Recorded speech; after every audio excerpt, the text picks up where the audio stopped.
Muchas gracias, resuelto el asunto. Agradezco al presidente de la Sociedad Numismática de México, muchas gracias.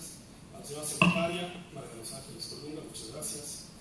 Y a los socios y amigos de esta Sociedad Numismática.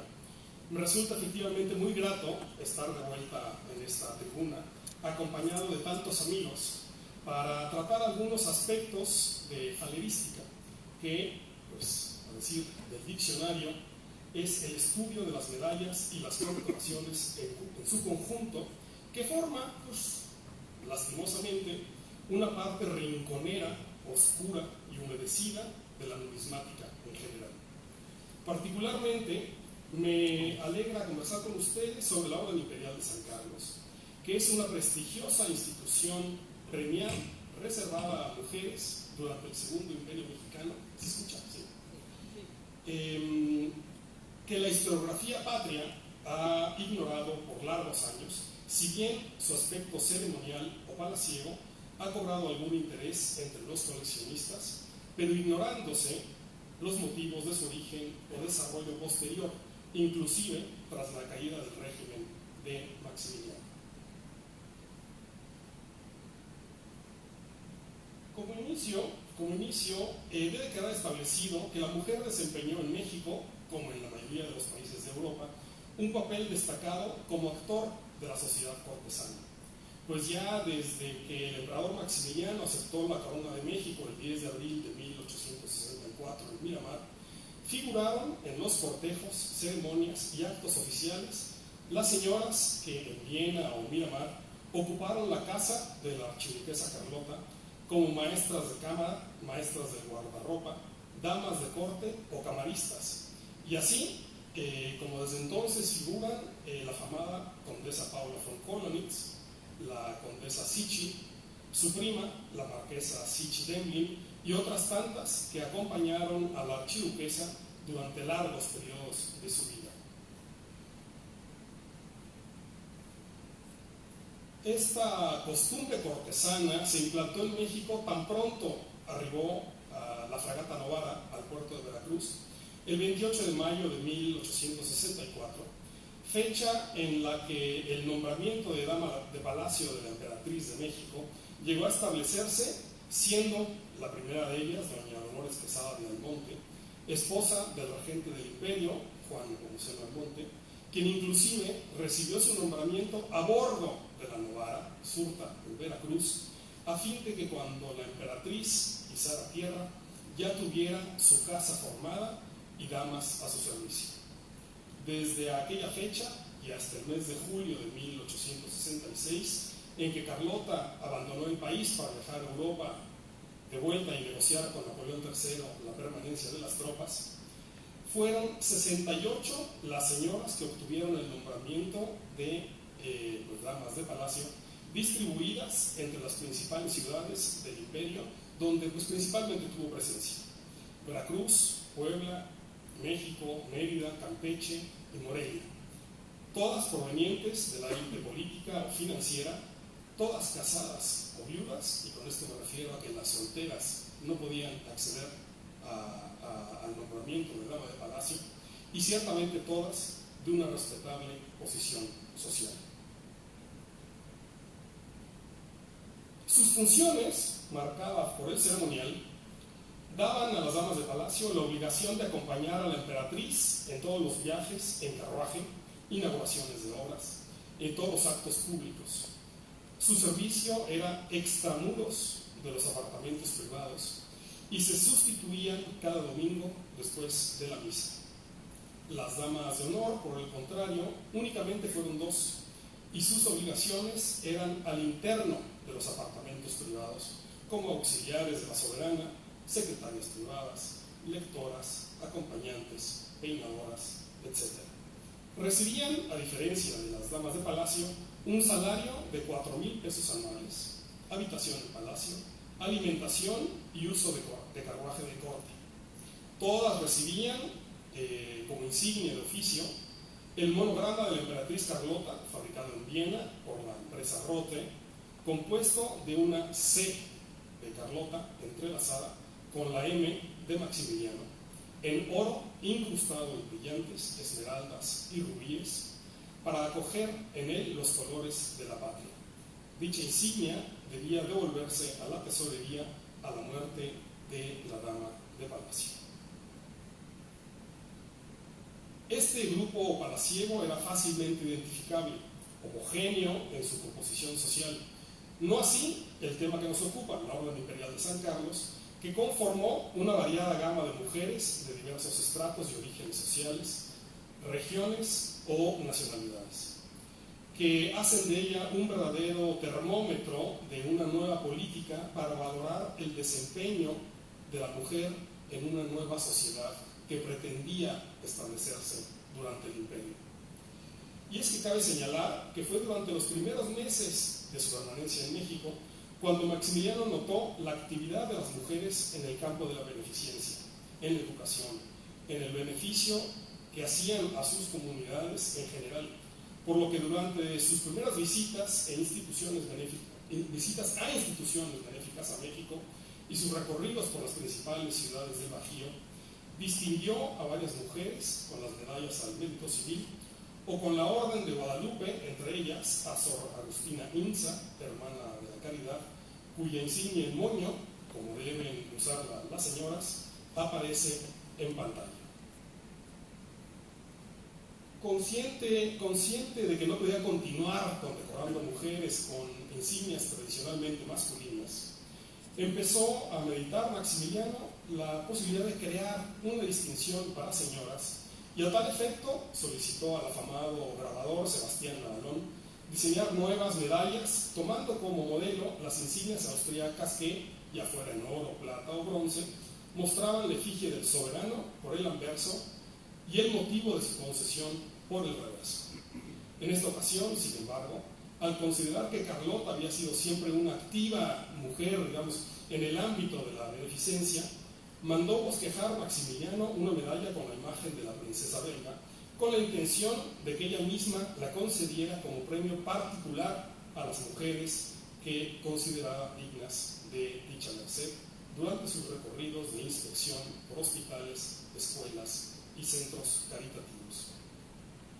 En la propuesta que Navalón llevó al emperador 2 semanas después, se aprecia la imagen de la soberana con un tocado al estilo pompeyano y las insignias de María Carlota Emperatriz, destacándose por el anverso la guirnalda de oliva y la inscripción al mérito civil.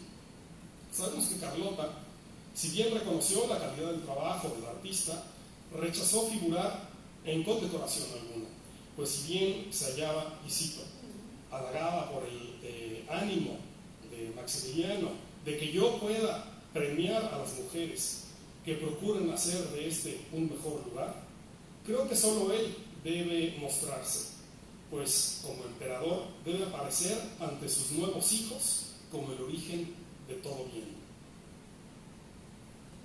La posición de Carlota sobre este punto pareció prevalecer, sin duda, pues el decreto fechado el 10 de marzo de 1865 aludió únicamente a la efigie de Maximiliano. El rechazo de la emperatriz puede bien hallarse en otras circunstancias, pues desde que Maximiliano recorrió el Bajío en 1864 y constató la actividad de las mujeres en el beneficio de sus comunidades, escribió a Carlota para insistir que, cito, ya es tiempo de aparecer con hechos a mi regreso.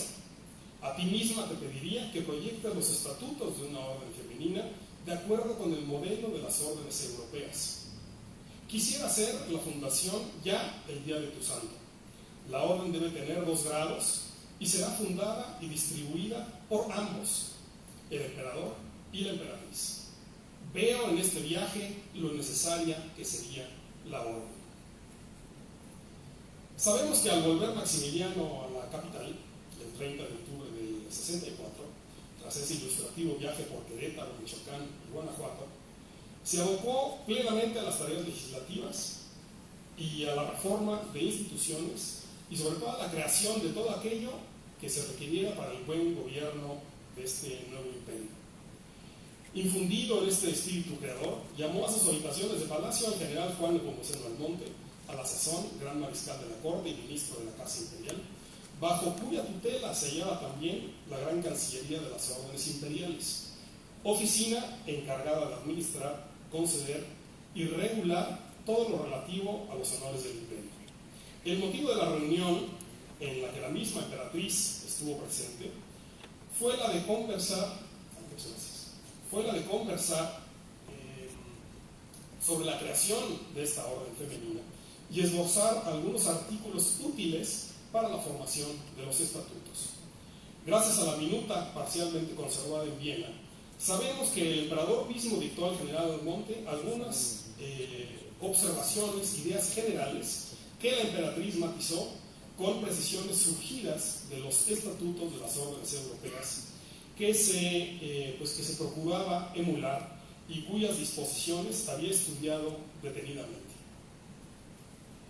Así, con diversas combinaciones de los reglamentos de la Orden de la Cruz Estrellada de Austria, de María Luisa de España, de Santa Isabel de Portugal y de Santa Isabel de Baviera, se acordaron las ideas generales, iniciales, de esta nueva condecoración, y en media tarde de trabajo concluyeron 7 artículos claros y concisos.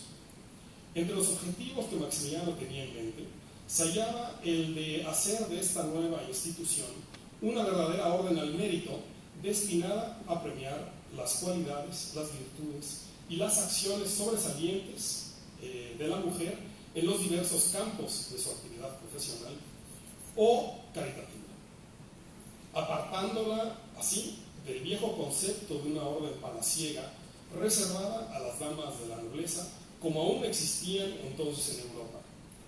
Por ello, se negó a incluir en sus lineamientos fundacionales limitaciones relativas a la edad, a la religión, a la nacionalidad, al origen, a la condición social, al estado o a la actividad, facultando a toda mujer a alcanzar su insignia sin impedimento alguno y dependiendo tan solo de sus méritos.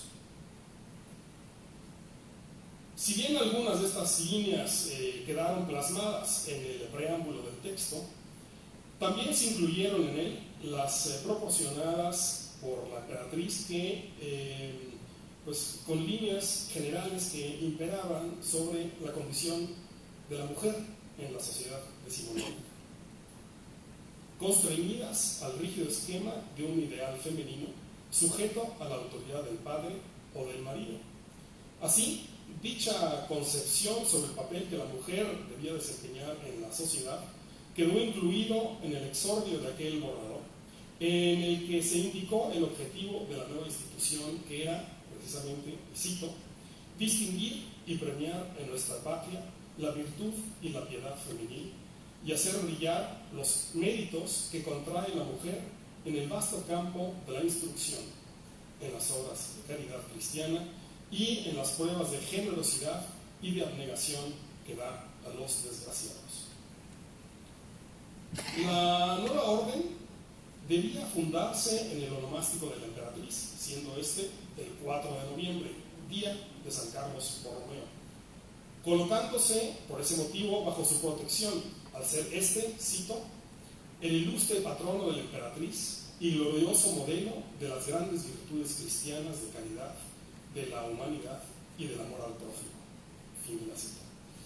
La iniciativa halagó mucho a la princesa belga, quien desde su infancia había sido muy devota de aquel santo milanés, y así, durante aquella reunión de trabajo en el Palacio de México, y en un afán por estrechar aún más la nueva institución con la figura del santo protector, Carlota sugirió que la orden llevase grabado en letras de plata el nombre de tan ilustre religioso y la expresión humilitas, tan asociada a su figura por hallarse en sus armas cardenalicias y en la iconografía adoptada por la plástica religiosa.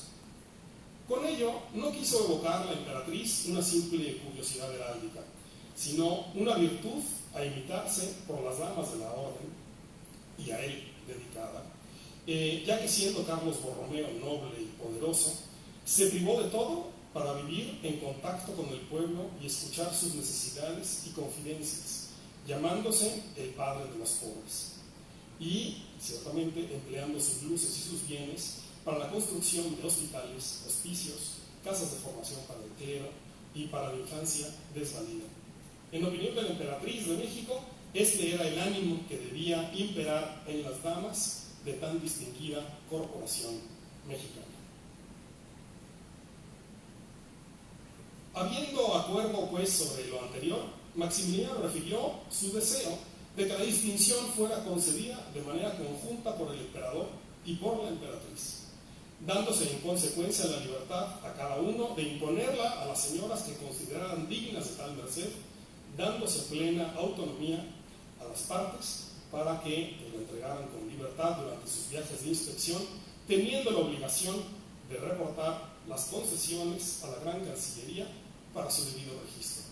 Y para ello es interesante notar aquí en el diploma que efectivamente se nota desde el encabezado en la condecoración la conceden ambos y firman ambos, aunque la firma de Carlota en el extremo mi izquierdo pues estaría un poco pálida.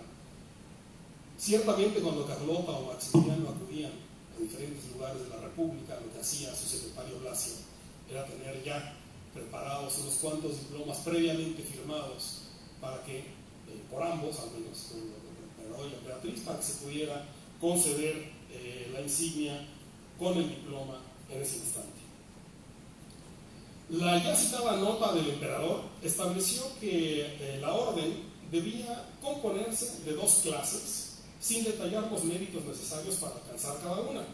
Aunque de dicha reunión se acordó que la Orden de San Carlos quedaría dividida en la Gran Cruz y en la Pequeña Cruz, reservándose la primera categoría a 24 señoras radicadas en el imperio que por su posición en la corte merecieran tan elevado reconocimiento, y en el extranjero a las personas soberanas y a las princesas de familias reinantes que por razones diplomáticas y de Estado debían quedar exentas de limitación numérica alguna.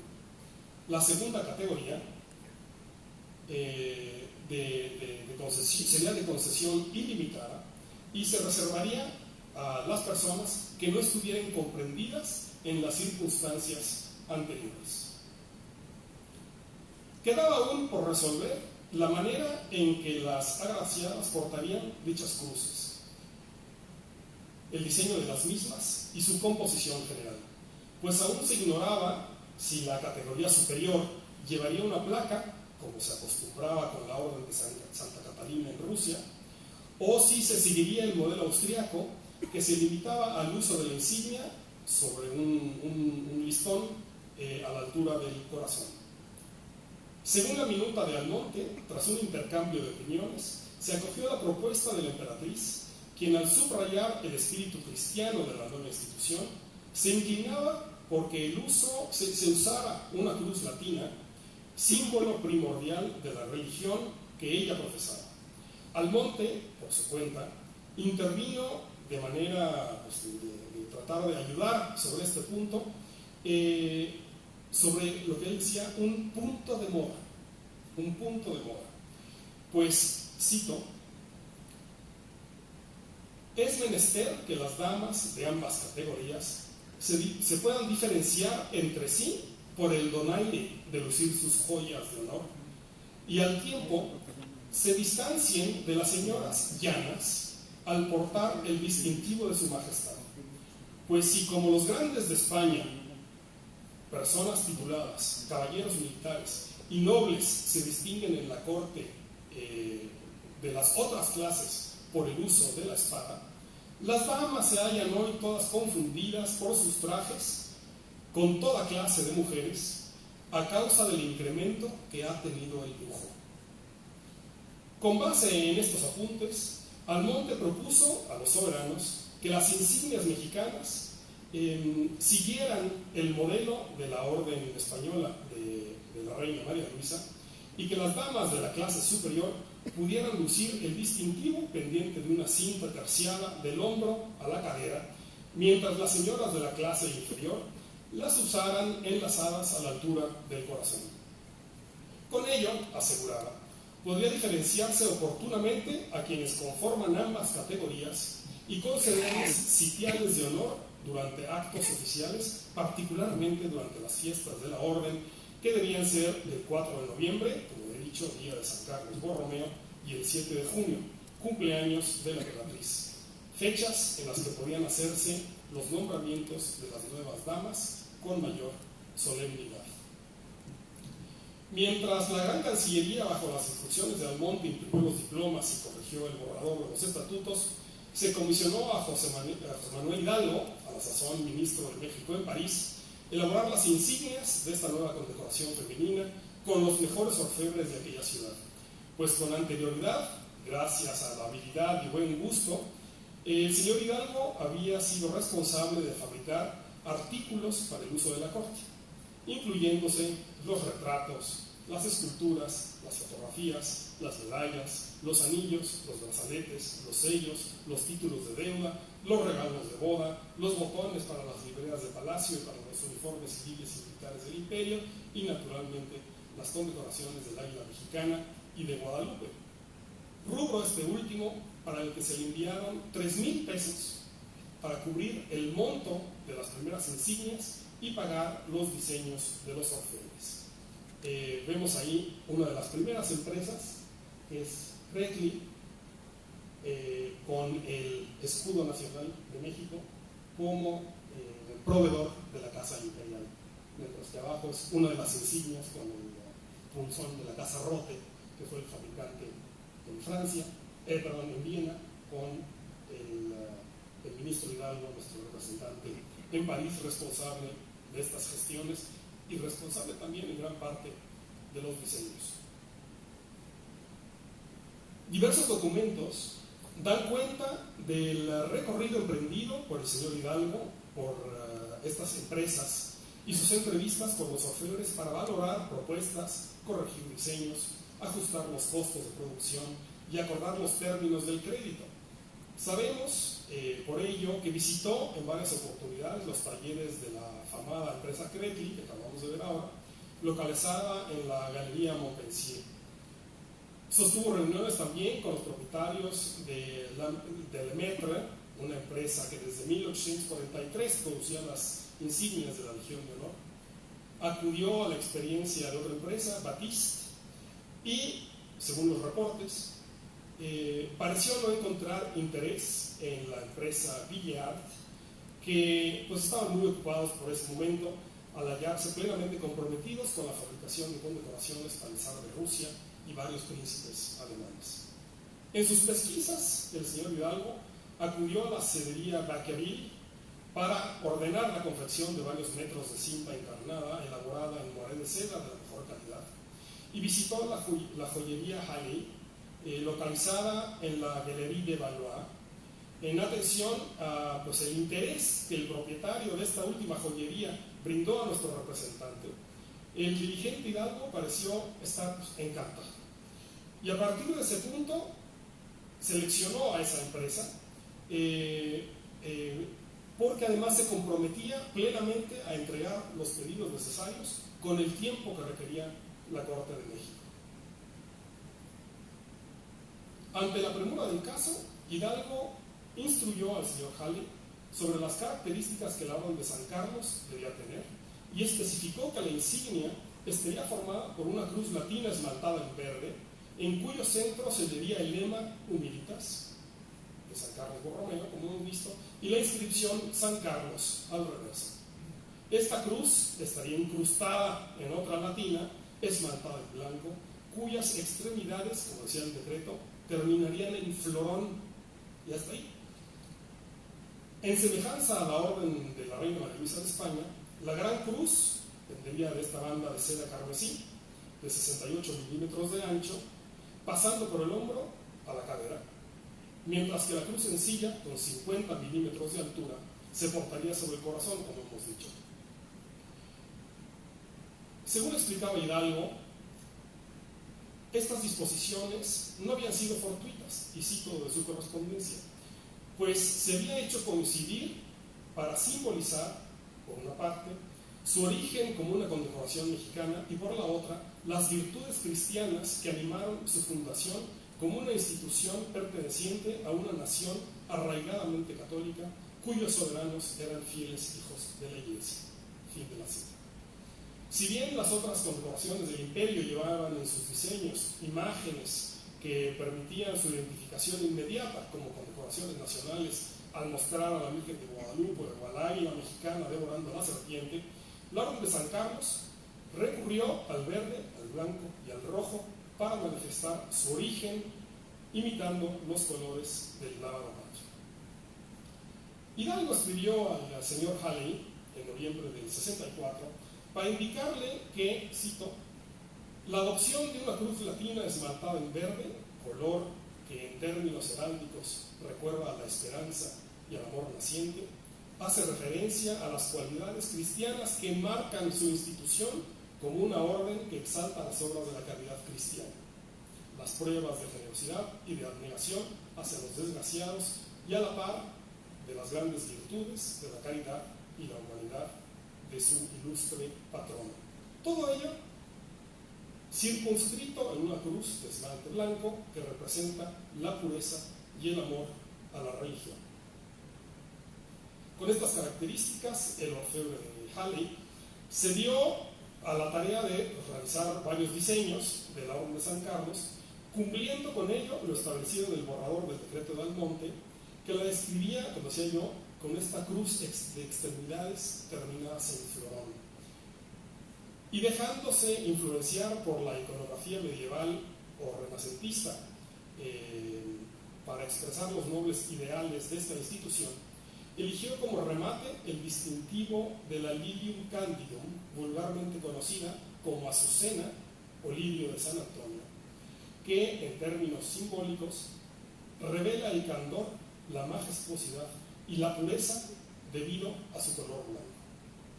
El orfebre señalaba que en la iconografía de las iglesias parisinas se había utilizado esta flor, cito, para representar lo impoluto, la virtud de la pureza, el amor virginal y la victoria sobre la tentación. Fin de la cita. Apareciendo generalmente en la Anunciación de María, en las varias imágenes de San José, en alusión a su vara florida, y como uno de los principales atributos de San Antonio de Padua y otros santos del calendario romano. Orgulloso de esto, el señor Halley escribió de vuelta a Hidalgo presuroso para enviar el diseño elaborado por el orfebre que pues representaba el hecho esa azucena y agregaba el señor Halley: la azucena que florece en pleno verano, concordando con el 7 de junio, cumpleaños de su majestad la emperatriz.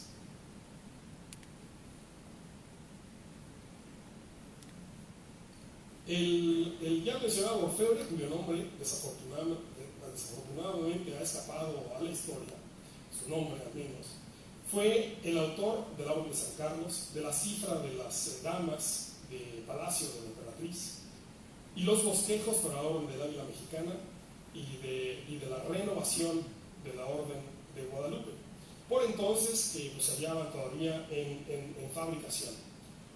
Los bosquejos originales de la casa Halley, reproducidos aquí y hallados en un archivo particular parisino, lo recibió el ministro Hidalgo con satisfacción y aprobó la traza con la salvedad de que el emperador mismo pudiera variar lo que juzgara conveniente. Gracias a la correspondencia que se halla en Viena, sabemos que Hidalgo hizo constantes referencias a los presupuestos, a estos diseños iluminados con acuarela y a la revisión de las condecoraciones a México, pues en un amplio memorial de 20 páginas dio su opinión sincera sobre las condecoraciones, el collar de la Orden de la Águila Mexicana y la ornamentada insignia para las damas de palacio, y lo que pareció ser un decepcionante modelo de la Orden de San Carlos. Pues cito por este vapor: tengo la honra de enviar a vuestra majestad una caja que contiene los modelos de las nuevas condecoraciones. El collar es de plata, las insignias de las damas de palacio les he hecho poner piedras falsas porque todo es modelo. Vuestra majestad se dignará decirme si mando hacerlo todo de oro y piedras preciosas, y si no hace vuestra majestad variación alguna en su forma. Me parece que a la cruz blanca de las damas convendría variarle algo. A pesar de lo anteriormente expuesto, la producción de condecoraciones mexicanas en la Casa Halley no fue pues muy prolongada por dos factores de importancia. La sana administración y la escasez de recursos públicos obligaron al gobierno mexicano a buscar proveedores más económicos. Si bien la fama y prestigio de los fabricantes de artículos suntuarios franceses era ampliamente reconocida, sus precios eran elevados como respuesta a la incrementada demanda de sus productos. Se establecieron así contactos con empresas en Viena, en Bruselas y en Praga, capaces de proveer lo necesario, beneficiando con ello el presupuesto de la Gran Cancillería de las órdenes imperiales, gracias al intercambio favorable entre el peso mexicano y el gulden austriaco o el franco belga sobre el cambio del franco francés. Por otra parte, la producción de las condecoraciones de la Casa Halley no gustó del todo pasada la primera emergencia por fundar la orden y condecorar a las primeras señoras el 10 de abril de 1865. Pues si bien se reconocía la magnífica calidad de manufactura, las características de sus esmaltes parecían ser inferiores a otros proveedores, y sobre ello opinaba Félix Enoin, que era el jefe de gabinete del emperador, y cito: las cruces blancas de señoras carecen de luminosidad y transparencia que solo he visto en las austríacas por los materiales vidriados que se utilizan con los joyeros vieneses, que supera en mucho el opaco barniz que hemos visto en las condecoraciones llegadas de París. Así se trasladó la producción definitiva a la firma austríaca, localizada en el número 7 de la calle de Kohlmarkt, en el centro de Viena, cuya superioridad en la elaboración de troqueles y el manejo de materiales pues era obvio para aquellos que venían de Viena. La joyería en comento es la Casa Rote, que pues pomposamente anunciaba en sus estuches que era joyero de su majestad el emperador de Austria y del Shah de Persia, al que pronto se agregó el reconocimiento del emperador de México. Así, para asegurar la producción de condecoraciones, el gobierno mexicano abrió 2 créditos en la caja central contra los fondos radicados en París por una fabulosa cantidad de 30.750 pesos, fortuna considerable que podía renovarse cuando dicho presupuesto menguara. Debo señalar aquí que la Casa Rote fabricó para la corte mexicana todo tipo de géneros y artículos suntuarios: anillos, cigarreras, encendedores para manos, sellos, las condecoraciones, relojes de bolsillo, artículos para escritorio, brazaletes y joyería fina para obsequio que, en virtud del prestigio personal del emperador Maximiliano, la empresa no se dignó cobrar esperando que alguien les pagara. El llamado expediente mexicano de la empresa Rote, que se halla hoy en los archivos en Viena, acumula un adeudo de 350.000 francos a saldar por la corte mexicana, que nunca fue saldado. En aras del tiempo, señor presidente, amigos, evitaré adentrarme sobre detalles sobre la formación y funcionamiento de la Gran Cancillería de las Órdenes Imperiales, institución que debía regular la administración de los honores del imperio. Me limito a decir que fue siempre deficiente, desorganizada, indolente con los procesos de concesión, administración y finanzas. Durante su existencia de 3 años, tuvo 5 titulares, incluidos el general Almonte, Juan de Dios Pesa, el otrora ministro de la guerra, y el coronel José Hipólito González. Ninguno fue capaz de llevar los registros fidedignos y mucho menos administrar el cuantioso presupuesto que se le asignaba en aquella oficina año con año. Me gusta siempre repetir estas cifras obtenidas del presupuesto de 1866, que revelan un poco la importancia que se le atribuía a esa oficina. Vemos: Cancillería de las Órdenes Imperiales, 27.200 pesos. Dotación de equipo a los jefes de oficiales, 4.000. Telégrafos a Veracruz y el interior, 12.700. Mientras que materiales para el Hospital de San Lucas, en México, tan solo 8.000. Es decir, el presupuesto asignado a las gestiones de ceremonial era siempre elevadísimo.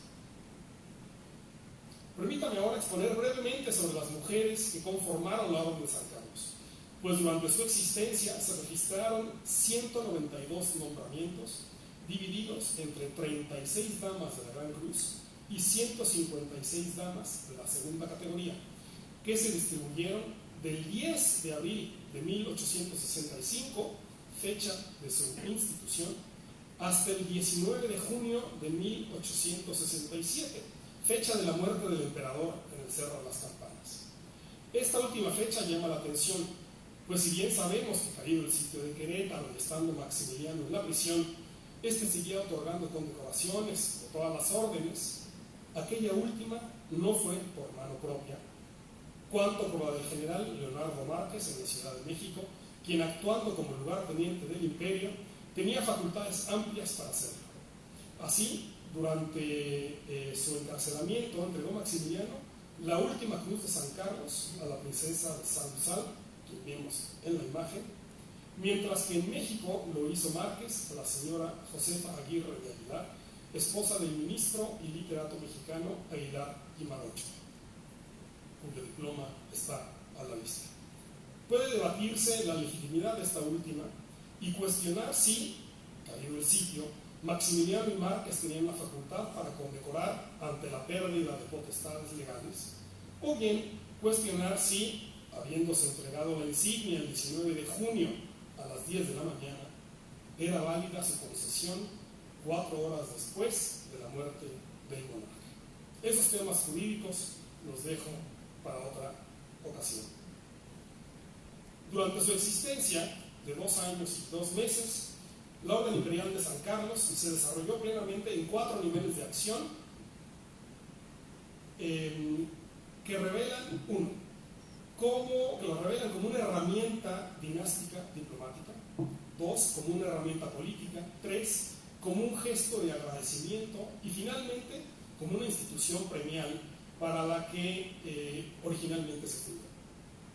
Su primera característica como herramienta dinástica o diplomática es fácilmente identificable, pues desde su institución, el 10 de abril de 65, figuraron entre sus miembros las emperatrices, reinas, princesas reales de Portugal, España, Francia, Austria, Bélgica, Prusia y Brasil, seguidas en meses posteriores por aquellas de Dinamarca, Suecia, Noruega, Rusia, Países Bajos, Reino Unido. El objetivo de estos nombramientos era acercar al imperio mexicano con las principales monarquías del orbe y establecer un vínculo dinástico entre iguales, entre monarcas, en seguimiento de la férrea tradición de intercambiarse las principales condecoraciones de uso y de uso privilegiado para las fiestas coronadas de uno y de otro país.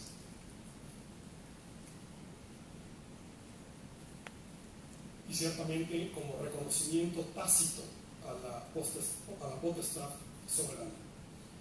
Los memoriales diplomáticos y artículos de prensa revelan la importancia que se daba a estas ceremonias en las que la soberana recibía en el Salón del Trono las insignias mexicanas con los ampulosos discursos tradicionalmente se registraban en esas formalidades. Independientemente de aquellas emperatrices y reinas, este sector dinástico incluyó también entre sus agremiadas a 2 señoras de la dinastía mexicana de Iturbide, directamente relacionadas con la suerte del pequeño Agustín, quien, como se recordará, fue sujeto del acuerdo establecido entre Maximiliano y la familia de Iturbide para dejar al infante bajo tutela del emperador. Así, doña Josefa de Iturbide, princesa mexicana y princesa de Iturbide, nacida también de un monarca como todas aquellas señoras europeas, recibió la Gran Cruz de la Orden de San Carlos en su calidad de cotutora del príncipe Agustín. La vemos ahí en la fotografía sepia, luciendo la banda, se aprecia la Cruz de San Carlos en la cintura. Como también la recibió doña Alicia Green, estadounidense de origen y madre del menor, quien la obtuvo tras firmar el acta de cesión de sus derechos sobre su primogénito al emperador. El afianzar al imperio mexicano como un miembro de la Comunidad de Naciones no fue una tarea fácil, Y si bien halagar a las familias reinantes de Europa auxilió formalmente en ese proceso, el cooptar las voluntades de los ministros, los embajadores y otros funcionarios de los estados amigos se convirtió en tarea primordial. Así, desde sus primeros meses de existencia y conforme avanzaban las dificultades del Imperio mexicano en el ámbito de la diplomacia o de la guerra, vemos que varias señoras se suman a la lista de damas de San Carlos. Las esposas de los ministros de Relaciones Exteriores o de la guerra de Francia, de Austria, de Reino Unido, de Bélgica o Portugal, se unían también a las esposas de los ministros de Finanzas y los ministros de toda categoría. Pronto se hicieron acompañar de las esposas de los representantes diplomáticos de estos países en las principales cortes de Europa y en los Estados Unidos, como reflejo de una interesante política que pretendía ejercer influencia sobre los personajes políticos desde el ámbito doméstico, es decir, ganar el favor del ministro o del general tras adueñarse del corazón de su esposa. Toda condecoración es sin duda una herramienta política y queda claro al observar cómo el régimen de Maximiliano pretendió utilizar la Orden de San Carlos en primera instancia para afianzar alianzas con los principales benefactores del imperio y en segundo término para atraer, asociar a influencia a las figuras con mayor realce en regiones apartadas donde la presencia del imperio no estaba aún consolidada. Entre las primeras observamos que siempre existía un camino para halagar a los principales partidarios del imperio o asegurar sus lealtades. Y así, y si bien no era por medio de la esposa, se hacía por medio de su madre. Y cuando ésta no existía, se recurría a una hija, siempre había una forma, un camino para llegar al corazón. Así, Loreto Gutiérrez de Estrada, única hija del fundador e ideólogo del imperio, recibió su insignia de San Carlos en 1865 y a ella pronto la siguieron todas sus primas y todas sus tías, habitantes en Campeche o Yucatán, pero que mantenían frecuente correspondencia con el viejo Gutiérrez de Estrada en París. Situación similar ocurrió con el general Almonte, cuya esposa e hija fueron condecoradas sin mayor mérito que el parentesco con aquel. La esposa del general Mariano Salas, a la que vemos también en la parte de allá en pantalla, era antiguo presidente de la República y regente del imperio. La madre de don José Manuel Hidalgo, nuestro ministro del país, figura muy influyente, o bien la madre del general solterón, don Leonardo Márquez, lucieron todas la Orden de San Carlos. Juzguemos los resultados de esta política en la correspondencia del mismo general Márquez, el temido tigre de Tacubaya, que ante dicho gesto imperial se desvanece en sentimientos filiales y de adulación a los soberanos.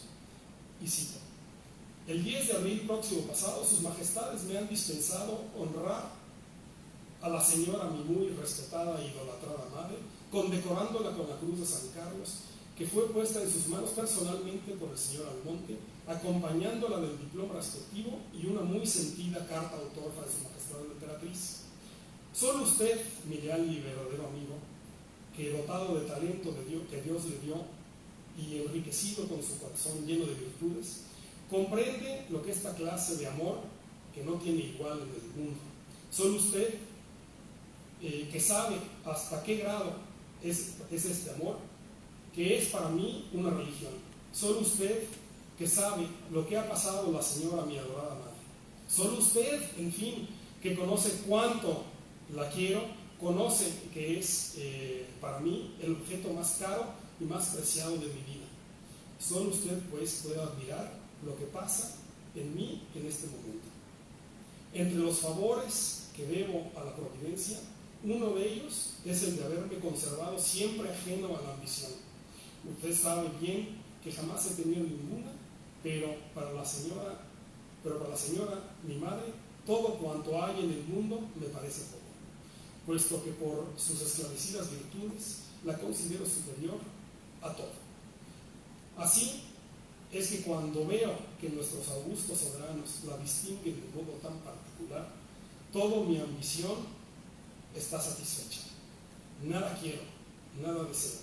Nada apetezco en el mundo más que amor, respeto y veneración para la madre querida que Dios me dio en venturosa hora para formar mi dicha. Y esto de Leonardo Márquez, que también conocemos todos, pues era un personaje difícil, sanguinario, que no tenía piedad absolutamente de nadie.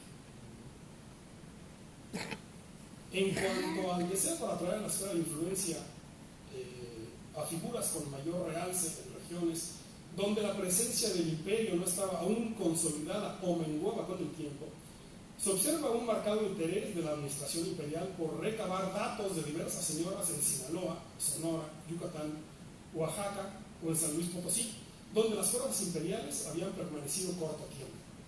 Ninguna de ellas era particularmente activa en los campos de la beneficencia o de las artes, pero estaban casadas con hombres fuertes de la zona, los caciques o los hombres ricos del lugar, que bien podían inclinar la balanza política a favor del imperio.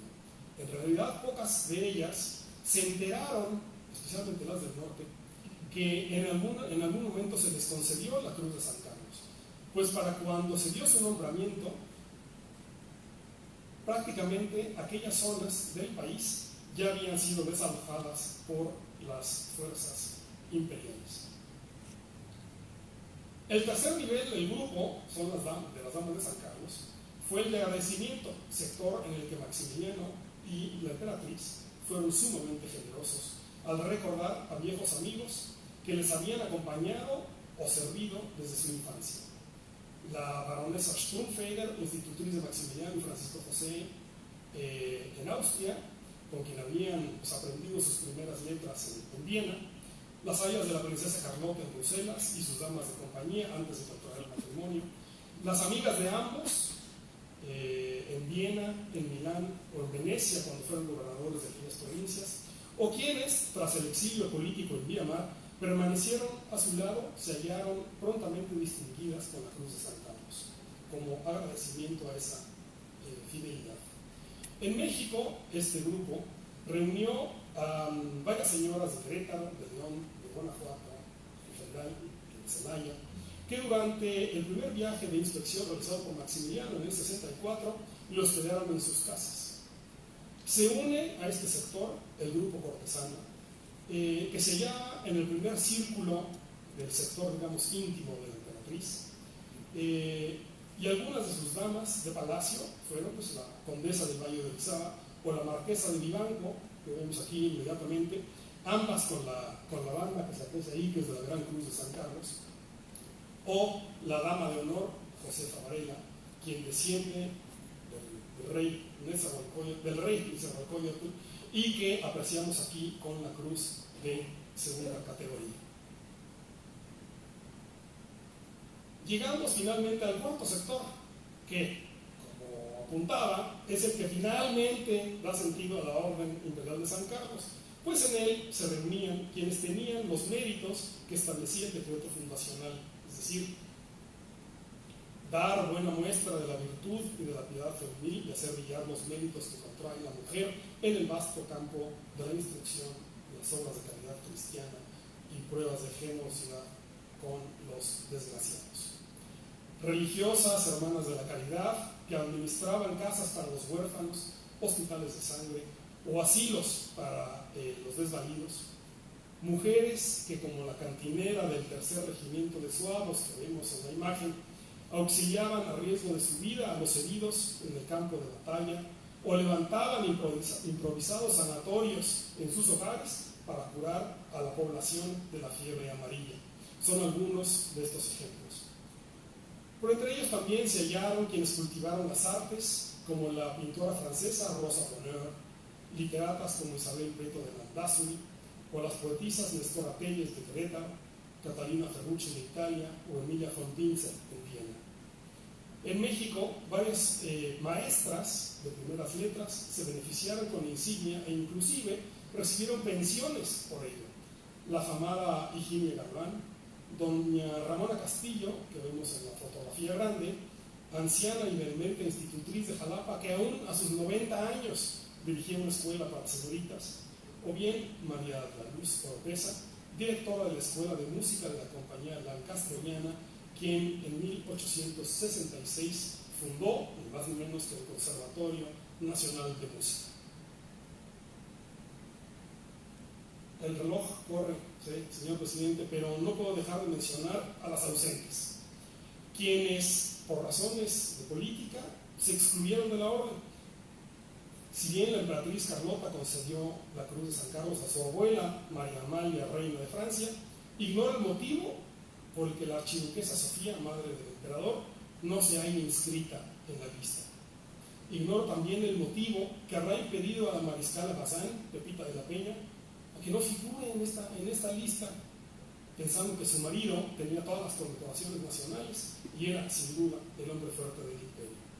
Me elude también el motivo por el que algunas mujeres que cultivaron el arte con éxito durante el imperio, como Ángela Peralta, quien recibió el nombramiento de cantarina de cámara, no hayan recibido tal institución. Amigos, abuso de su paciencia, 2 segundos más.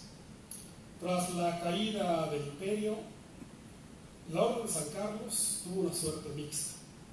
En Europa continuó su existencia en ambientes cortesanos por largos años, y bien entrado el siglo XX aún seguía vigente, pues sus damas europeas siguieron ostentándola como damas en ceremonias públicas, retratos familiares, almanaques nobiliarios. Aquí aparece la princesa Saint-Louis en una imagen de 1889, luciendo la banda de San Carlos. Se muestra en la parte inferior algunos almanaques donde las damas, ya todavía en 1920, siguen figurando como damas de la Orden de San Carlos. Ahí se aprecia Orden de Malta y de San Carlos de México, dice el último renglón. Y también un caso curioso, el de la señora O'Brien, que quiso pasar a la inmortalidad como dama de la Orden de San Carlos, según consta en su lápida en el cementerio parisino de Père Lachaise. No así, desafortunadamente, ocurrió en México, donde la presencia del imperio fue motivo de persecución y de vergüenza durante los primeros años de la República restaurada, y motivó que pues todo lo relacionado con el imperio cayera en el olvido, especialmente cuando las familias allegadas al régimen se integraron plenamente a la vida del porfiriato. Aquí un ejemplo de lo anterior.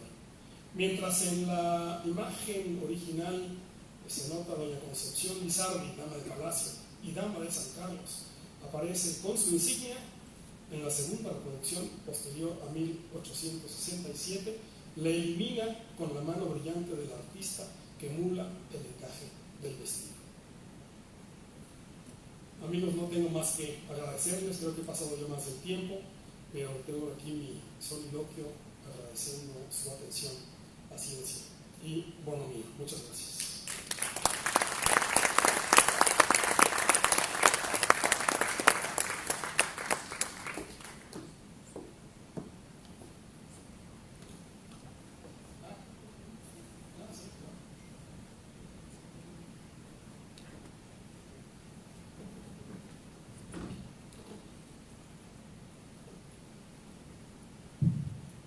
Gracias, David. Tenemos un pequeño problema técnico con la luz, por eso no estuviste tan iluminado durante la plática, pero sin duda muy interesante ver el uso de la condecoración como una herramienta política, estratégica.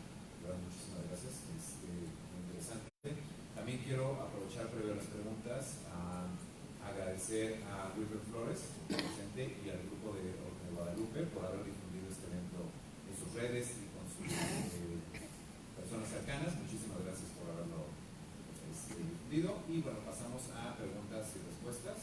No sé si alguien quisiera preguntar, hacer algún comentario respecto a la exposición.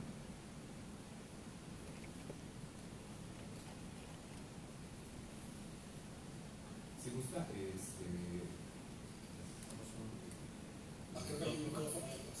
sí, puede ponerse de pie y aquí está el micrófono para que todos la escuchen.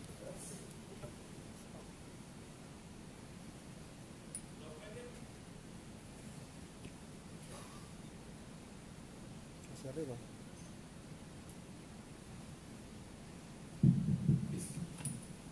Gracias, buenas tardes. Angélica Varela, de Texcoco. Agradezco primeramente la invitación que me hicieron llegar. Muchas gracias, doctor Olvera.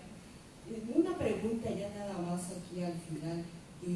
Simplemente, menciona usted la persecución que se hizo después con la República restaurada. ¿Pudiera platicarnos un poquito más acerca de la persecución que se hizo posterior? Gracias. Sí, persecución en muchos sentidos. Desde los primeros meses de la caída del imperio, pues muchos de sus, los que eran ministros, generales, en fin, personas del gobierno, estuvieron en prisión por muchos meses, hasta que se acogieron a la amnistía. Otros lograron salir y aquellos que no se encontraron entre las principales ciudades, se les anotó en una lista donde estuvieron marcados por el exilio durante mucho tiempo.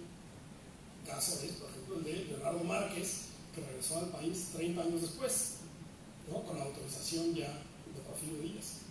Muchos estuvieron en el exilio, efectivamente, muchos en la cárcel. A muchos se les expropiaron los bienes. Cito el caso básico de la familia Sánchez Navarro, a que se les expropiaron todos los bienes, todas sus haciendas en Coahuila, por ejemplo, ¿no? Cito también al caso de la familia del general Almonte. Almonte murió en el 68 en París, en el exilio, y cuando la familia quiso volver se le impidió por muchos años. Cuando lograron regresar al país 20 años después de caído el imperio, se encontraron que todas sus propiedades habían sido expropiadas por el gobierno y les costó 10 años más de luchas en tribunales recuperar algunas de estas propiedades. Entonces, bueno, estoy hablando de personas, digamos, connotadas, reconocidas, pero también en las pequeñas ciudades y en los pueblos hubo una persecución, no solamente jurídica, sino también social.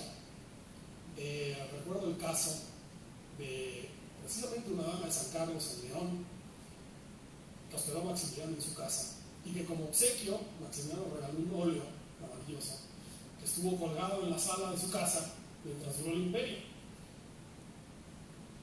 Y era envidia de, digamos, de todas sus amigas, ¿no? Que la iban a visitar a ese salón. Tan pronto cayó el imperio, la señora lo que hizo fue, por presión social, quitar ese cuadro. Dicen que puso una mala litografía de Benito Juárez, ¿no? Y a partir de ese punto fue como ostracismo de la buena sociedad de León, porque pues ante la afrenta de hecho de bajar ese cuadro y de ser poco leal a la figura del emperador, ¿no? Entonces había confrontación social, y a eso me refiero con esa persecución.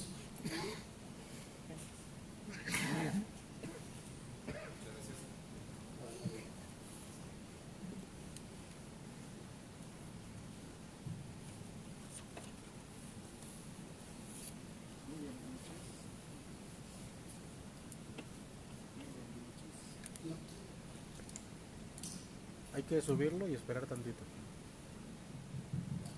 Muy buenas noches. ¿Alguien de alguna mujer rechazó esta condecoración? Muchas gracias. 2 o 1 y medio. Una fue una de las institutrices de Carlota, ya muy anciana, que cuando Carlota le mandó la carta, pues informándole de esta condecoración y mandándole la insignia, ella la rechazó diciendo simplemente que prefería no aceptarla, pues ella había sido dama de palacio de su abuela, es decir, la reina María Amalia de Francia, y que su abuela era muy estricta y que no aceptaba que sus damas obtuvieran condecoraciones de ningún tipo mientras estuvieran en servicio. En vista del cariño que le tenía a la reina María Amalia, aún en vida, prefería rechazar la insignia. Y el medio al que me refiero es la condesa de Montijo, la mamá de la emperatriz Eugenia,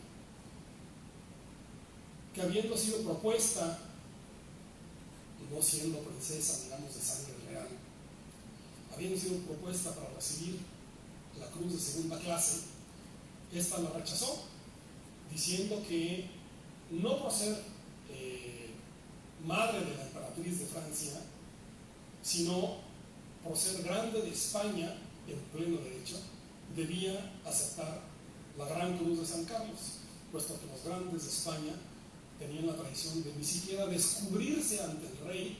Ella merecía por lo menos la Gran Cruz. En vista de esto, pues el emperador digamos, dio su mano a torcer y finalmente le concedió esa Gran Cruz que ella solicitaba por su rango como grande de España en la corte de Madrid. Nadie más lo rechazó.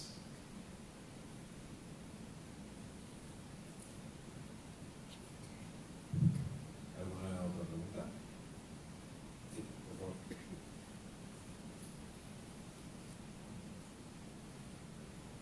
Buenas noches.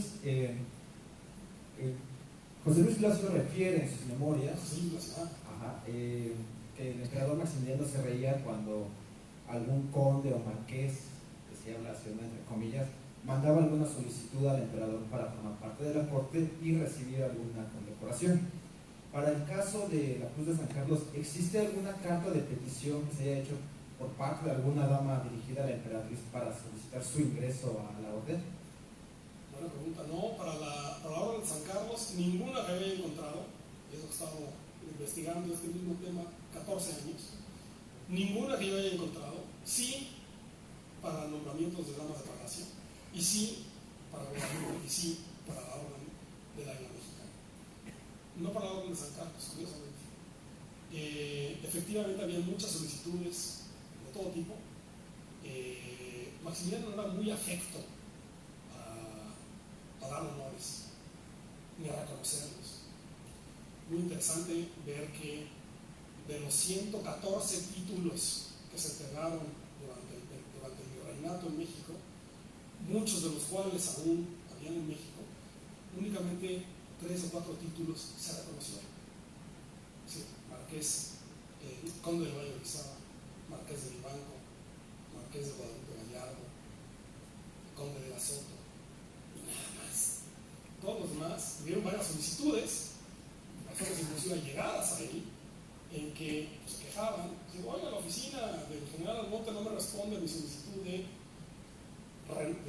revalidar el título a Conde de Alcaraz, por ejemplo, Marqués del Apartado, otros tantos que había. Maximiliano como que no le interesaban esas cosas. Y está su desinterés que vemos que durante el imperio únicamente se concedieron 3 títulos ad personam, es decir, para esa persona no hereditarios, que es príncipe de Iturbide, a la tía Josefa que vimos, y a los 2 niños, Agustín, que era el chiquito, y a Salvador, que le mandó a estudiar en Europa.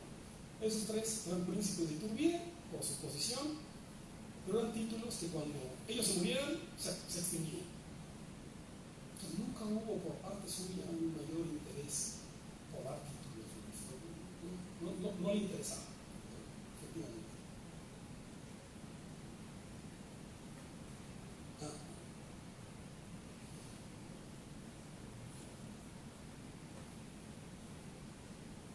Bien, respecto a la consideración actual de lo que son las órdenes de caballería, que tienen tal vez un criterio de obra pía, en algún momento dentro de los estatutos de la Orden de San Carlos y a otras de la época, hubo esa intención de mantener algún tipo de obra pía por parte de los miembros de esas órdenes, y por otra parte, respecto a esta pensión que se entregaba a estas damas que eran ingresadas por criterio de mérito, eran financiada esta pensión por las damas que habían sido miembros por criterio cortesano nada más, o bien ya era un financiamiento del erario público.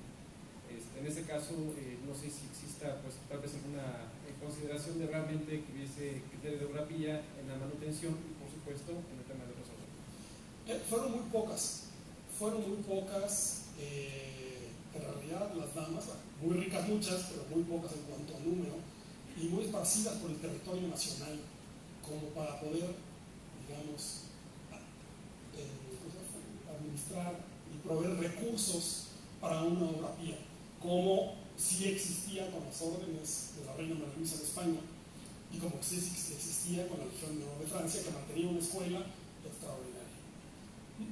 Por el otro lado, no hubo tiempo, ¿no? Pensemos que esto se fundó en el 65, abril del 65, y la emperatriz ya estaba fuera del país en el 66. No hubo tiempo mucho de establecer. Sí ocurrió con las damas de palacio, que era un grupo digamos, muy unido en torno a la figura de Carlota, y en su mayoría en la Ciudad de México. Entonces administraban, digamos, daban recursos para pues, los que se habían inundado en alguna ciudad, para el hospital del Divino Salvador, que tuvimos muy bien, para señoras dementes, en fin, ¿no? Pero no hablaron de San Carlos, precisamente por esa expansión de las damas por diferentes ciudades que no permitió, digamos, una cohesión. Y tenía otra pregunta. Bueno, esa es la primera. ¿Y la segunda? Respecto a cuestión de estadística, si también el criterio de las mujeres por mérito era superior a la membresía de las mujeres cortesanas. Desafortunadamente no. Digamos, está balanceado. Tengo por aquí la estadística, no pensé que fuera a ser como de mayor interés. Pero es una cuestión balanceada. Y lo que me preguntabas de la pensión corría de estas maestras, estas institutrices, amigas, se les llamaba entonces, a estas maestras de primeras letras, corría a cuenta del Estado.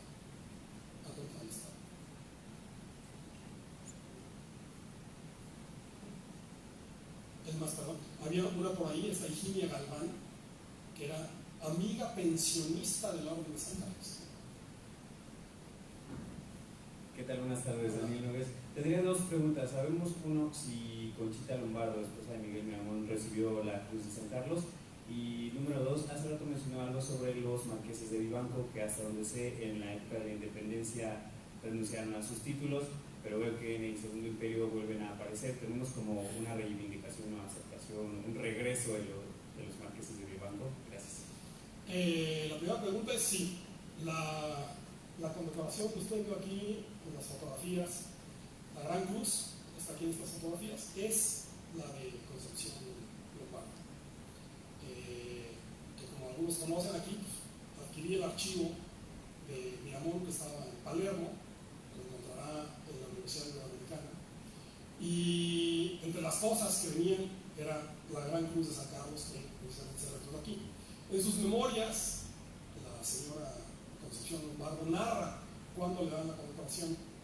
Y dice en sus memorias que ella estaba en su casa muy tranquila y que tocando la puerta y que era Blasio y que decía, oiga, el emperador está en el carruaje, dice si la puede subir a ver. Corrió a los invitados que tenía en su sala, arregló, se peinó más o menos y subió el emperador. Y le dijo, oiga, pues vengo a visitarla porque me acabo de enterar de la gran victoria que acaba de tener el general Miramón en Zacatecas y lo felicito por ello. Y con este motivo vengo a entregarle la Gran Cruz de la Orden de San Carlos, se lo puso, y le dice, y es más, en vista que usted está encinta, me gustaría ser, si usted me lo permite, padrino del niño o niña que va a tener. Y eso lo narra de sus memorias. Y la segunda pregunta de los marqueses de Vivanco, si te refieres al artículo de la Constitución que salió desde 1826, que prohibía los títulos. Efectivamente, se prohibieron los títulos de nobleza en México, lo que no quiere decir que hayan renunciado a ellos, porque eso corre en un derecho paralelo, una cosa del derecho mexicano y demás, pero el derecho nobiliario es otra cuestión. De tal forma que cuando siguieron los años, los herederos en España, en México, siguieron ostentando pues, el derecho que le corresponde como descendiente de ese marqués o de ese conde. De tal forma que no hubo interrupción alguna entre aquellos del virreinato y los del siglo XIX, los del siglo XX, ¿no? En las lomas vive todavía el duque de Regla, vive el marqués de San Francisco, y todas estas personas que, si bien son mexicanos, ello implica que pierdan el título, algo socialmente. No se justifica en el derecho mexicano, pero sí en el derecho nobiliario que tiene su validez en España. Sí. Gracias. Y sin duda bastantes preguntas y muchas respuestas. A nombre, se va a dar un diploma a nombre de la Sociedad Numismática de México. Otorgamos el presente diploma a David Olvera Ayes por su conferencia La Orden Imperial de San Carlos, impartida en el marco de la Asamblea 785, Ciudad de México, a 10 de junio del 2019. Muchísimas gracias.